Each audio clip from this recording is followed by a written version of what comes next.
This is Your Magnetic Purpose podcast, a new season focused on creativity and connection. We'll use tools like human design, tarot, and astrology, and see what happens when you let your natural rhythm lead. So let's dive in. Here's what I've learned about creative decision making. The best decisions that I've ever made don't come from overanalyzing every option. They come from recognizing a signal that my body was already giving me and trusting it before my mind could talk me out of it. Once I started working with my human design, I understood that I have this intelligence in my body that is fast. It knows what's correct before I can even rationalize why. The challenge isn't that this intelligence exists. It's that most of us were never taught how to access it or trust it when we do. Hi, everybody. I am Ashley, and this is Your Magnetic Purpose podcast. And today, we are talking about how to actually use strategy and authority in creative decisions. Before we get into the application, let's talk about why strategy and authority is so effective. It's about accessing a form of intelligence that most people are trained to override. Your strategy shows you when and how to engage with opportunities in a way that aligns with your natural energy flow. Your authority shows you which opportunities are actually correct for you, and not based on what looks good on paper, but based on what you can genuinely sustain. Together, they create a decision-making framework that filters out what drains you and amplifies what energizes you. That is what your strategy and authority do. And the more you practice using them, the more obvious the signals become. So for generators, you want to recognize your gut intelligence. If you're a generator, your strategy is to respond, and your authority most likely is sacral. Although some generators have emotional authority, so make sure to check your chart. But your sacral authority is a gut response. It's a physical, non-verbal knowing that happens within your body before your mind even gets involved. It often sounds like a uh-huh or uh-uh, and it can feel the same as an opening or an expansion within your body. You already have this intelligence. You've been using it your whole life, but probably without recognizing it. So practicing is learning how to recognize it consistently and trust in it. Ways that you can strengthen your sacral authority is to create opportunities to respond for. Generators are designed to respond to external stimulus. That means that you need something outside of yourself to react to. And this is why sitting in a blank room trying to force a creative decision for generators is often very difficult.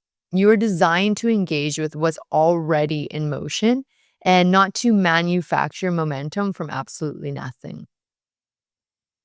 When you are planning a project, gather visual references first and notice which ones activate something within you. When you're considering opportunities, have someone ask you direct yes or no questions and notice your immediate response. Or when you're making creative choices, put multiple options in front of yourself and observe what one your body naturally gravitates towards. As you develop confidence in recognizing your sacral response, you can apply it to increasingly significant decisions. The key distinction for a generator is to make sure that you're responding to actual opportunities and not just the idea of it. If someone describes a project and it sounds really exciting conceptually, and you feel activated by the description, but when you see the actual brief and the actual timeline, the response might feel different. Whenever possible, respond to a concrete reality rather than an abstract possibility. Ask for specifics and let your body respond to what you're actually being offered. For manifesting generators, you are combining speed with accuracy. If you're a manifesting generator, your strategy is also to respond, and your authority is likely sacral.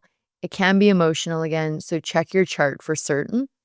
But the particular challenge and also the gift of a manifesting generator is that you process really quickly.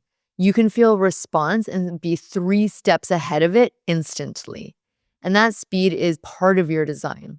The practice is ensuring that your speed of response is genuine in alignment and not just the novelty or the stimulus. Ways that you can work with this really effectively is to recognize the difference between excitement and a true response. Excitement is very mental. It is the stimulation of something new or something interesting. It activates your curiosity. A true sacral response is deeper. It's a full body alignment and not just a mental spark. When you feel activated by something, pause for a beat and check in. Is this an intentional excitement? Is it intellectual? Is it the concept? Or is this a genuine gut level yes to something I actually want to do? Both are completely valid, but only one indicates the correct engagement for you. This doesn't slow you down in a limiting way. It keeps your speed aligned with correctness, which is actually going to make you faster and more effective. For emotional authorities, and this can be any type, you want to access clarity through time. Your authority is emotional and it is designed to move like a wave. You will feel absolutely right when you are in an elevated state, and then you can feel completely different when you're in a lower state, and vice versa. Your clarity emerges when you experience the decision across multiple emotional states and a consistency appears. So, how you can work with this effectively is to understand your personal wave pattern. Different people have different emotional rhythms, and some move through emotional cycles really quickly. They go from high to low and back to forth right away. While others, it takes longer for their wave to unfold and it can look like a week or more. So start observing your own personal pattern. How long does it typically take you to move through different emotional states around significant decisions? And you're going to want to avoid deciding from an emotional extreme. If you are emotionally high, excited, optimistic, energized, that is not the time for you to commit. And when you're genuinely low, doubtful, frustrated, discouraged, this is also not a time for you to decline. Both states are part of your wave and both provide information, but neither represents your complete clarity. Your true knowing emerges when you have felt the decision from multiple points, and the wave and the answer becomes more consistent across all of these states. You can also use time as a strategic tool. When someone asks for a decision, practice this response. That sounds interesting. Let me sit with it for 3 to 4 days and I'll get back to you with some clarity. Most genuine opportunities can accommodate that timeline. And if they can't, and if they're pressuring you to make a decision immediately, that's often valuable information in itself. During that waiting period, notice if you feel like your decision is shifting your emotional state. And when the answer becomes clear, it will be apparent because no matter what your state is, it still remains consistent within you. The keys for understanding your emotional authority is that emotional clarity isn't the absence of emotion. It is the presence of knowing a consistent emotion across all of these landscapes. You might feel excited about the correct opportunity when you're in a high state, but you'll also feel steady about it when you're in a neutral or a low state. And that is where the consistency lies. Now, for projectors, you want to recognize and respond to true invitations. As a projector, your strategy is to wait for the invitation. And this strategy can often get misinterpreted in the way that it makes it sound like it's passive or limiting. But what waiting actually looks like is designing and developing visible mastery, being clear about what you offer and allowing the right people to recognize your value and specifically request your involvement. The invitation isn't random. It is the natural result of being excellent at what you do and being visible in that excellence. So, how you can work with this strategy is to build and demonstrate your mastery. Projectors are recognized for what they are genuinely good at. The clearer you are about your expertise, the more naturally correct opportunities will appear. This means do exceptional work, share it, be present in spaces where the people who need your particular insight can find you. Be clear about what you offer and what makes your approach different. If you're invited into something that doesn't align, check in with your authority. You are completely allowed to decline an invitation or ask for more information until your authority becomes clear.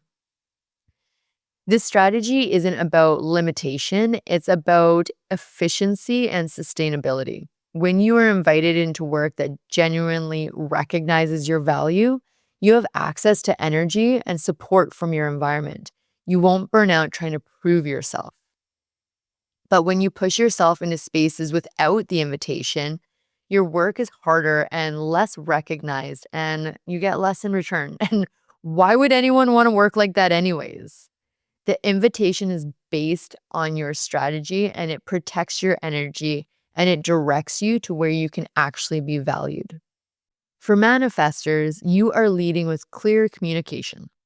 If you're a manifestor, your strategy is to initiate, and you're one of those rare types who are actually designed to do so. You don't need external stimulus to get started. You can create momentum independently. You have the capacity to bring projects and generate really great opportunities and make things happen from your own impulses. So, how this can look when you are working with your strategy effectively is trusting your initiating impulse. When you feel the urge to start something, that is your signal. You don't need to wait for permission or consensus or the perfect conditions. Your creative power lies in the initiating impulse. So you need to honor that by acting on it. This means that your work might be more of a freelancer rather than a traditional employment. It might mean that you are negotiating for greater independence within your role. It might mean that being selective about your collaborative partnerships. Whatever form it takes, protect the space that you need to initiate freely. The balance is in between independent action and strategic communication. You don't need consensus to move forward, but you do benefit from keeping people informed. And for reflectors, you want to honor your lunar cycle. Your strategy is to wait a lunar cycle, which is approximately 28 days before making any significant decisions. And that is your authority. It is very lunar, it is very based on what's happening. Reflectors are the rarest type, making up only 1% of the population.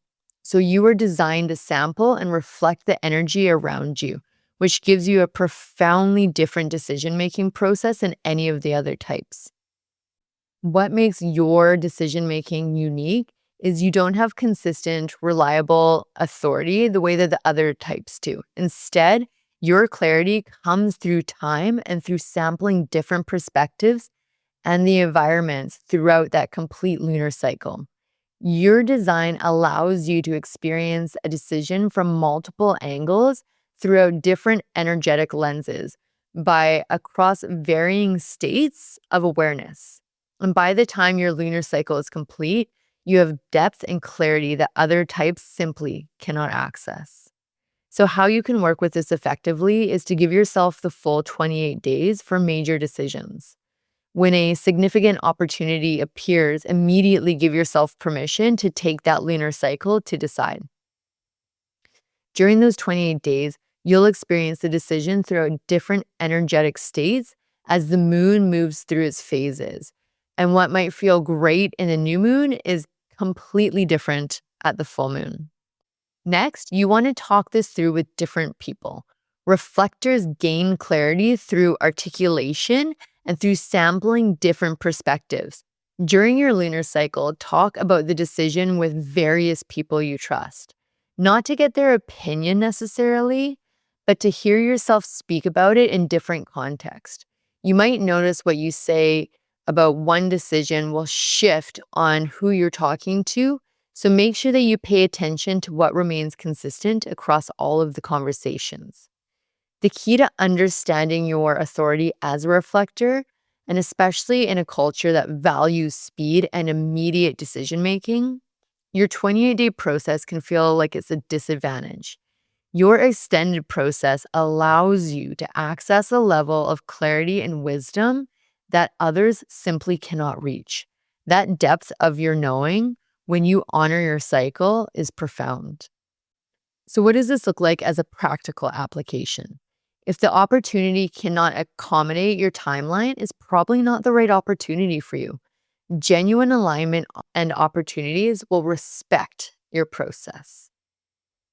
And here's why this works when you're actually facing a tough decision and the opportunity presents itself. If you're a generator, notice your immediate gut response.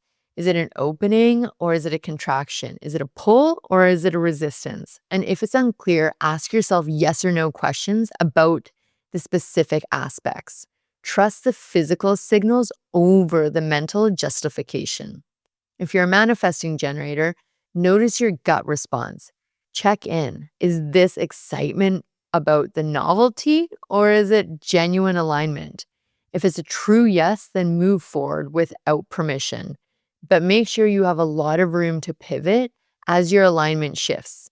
Build some check ins to confirm that what is an ongoing correctness for you. If you're an emotional authority, don't decide immediately.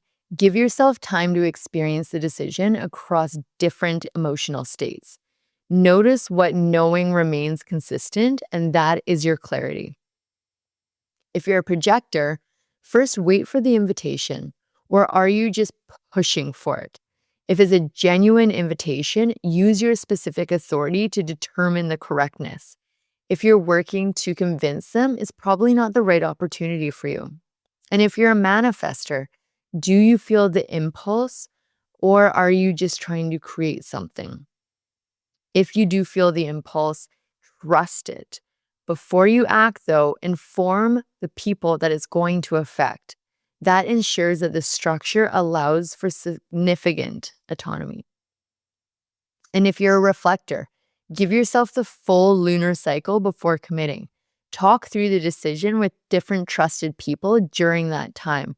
Experience the decision from various environments and notice what remains consistent as you move across that cycle. Trust the clarity that emerges by the end of the 28 days. The more that you use your strategy and authority, the more familiar and reliable the signals become. What feels uncertain at first becomes obvious with repetition. Here's the challenge you'll inevitably face.